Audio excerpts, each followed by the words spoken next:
film, et après le procès aux militaires de ces 22 personnes, donc, dont Nama Asfari, donc la décision la plus importante a été celle du CAT, c'est-à-dire du Comité contre la torture de Genève, qui dépend du Conseil des droits de l'homme, de dénoncer le Maroc comme ayant torturé Nama Asfari pour obtenir des aveux et comme ayant laissé de côté toute investigation, toute enquête auprès de ceux qui avaient torturé pour obtenir des aveux.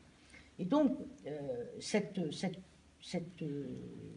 arrêt du Comité contre la torture, du CAT, a commencé à faire bouger les lignes au Maroc, et la cassation qui avait été demandée par leurs avocats dès la suite du procès du tribunal militaire a été obtenue donc après 3 ans. Donc Genève bouge, donc la Cour de cassation du Maroc bouge à nouveau pour organiser un procès au civil tel que là il est annoncé dans le film.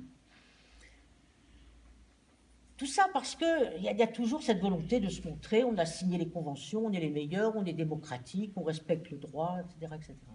Donc le procès a commencé en décembre 2016. Claude Mangin, à ce moment-là, a été expulsé par 2 fois pour aller voir son mari. Elle ne peut plus rentrer au Maroc tel que le film le montrait. Là, maintenant, elle fait partie des gens qui sont nuisibles parce que permettant des sorties d'informations. Tout le texte qui est dit par le comédien de Nama est transmis par WhatsApp à Claude, par son mari, si vous voulez. C'est vraiment des textes, c'est pas des textes inventés, c'est des textes de Nama. Et donc, le procès a commencé en décembre 2016. Il y a eu des renvois, recommencer.